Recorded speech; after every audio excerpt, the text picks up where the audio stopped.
Allahu Akbar, ucap Ridwan Kamil. Jasad Eril ditemukan di bendungan Enghalde, Bern, Atalia, kami tenang. Jasad Emeril Khan Mumtaz atau Eril akhirnya berhasil ditemukan di Sungai Are, Swiss. Eril ditemukan di bendungan Enghalde di Bern pada pukul 16.50 waktu Indonesia Barat waktu setempat. Gubernur Jawa Barat Ridwan Kamil selaku ayah Eril mengucap syukur atas ditemukan jasad Eril. Di sisi lain, sang istri Atalia juga mengucapkan rasa syukurnya. Atalia Praratia terlihat mengunggah sebuah foto melalui akun Instagram pribadinya @ataliapr pada Kamis 9 Juni 2022. Foto tersebut adalah potret siaran langsung konferensi pers dari Kompas TV terkait penemuan Eril. Dalam unggahannya, Atalia mengucap syukur dan bertakbir setelah jenazah sang putra sulung ditemukan.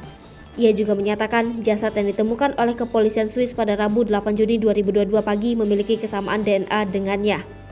2 pekan hilang, polisi Swiss berhasil menemukan jenazah Emeril Khan Mumtaz atau Eril, putra Gubernur Jawa Barat Ridwan Kamil.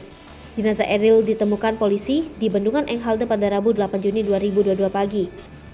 Setelah ditemukan, kepolisian langsung melakukan penelusuran DNA untuk memastikan apakah jasad tersebut memang milik Eril, putra Ridwan Kamil yang tenggelam saat berenang di Sungai Are 2 pekan lalu.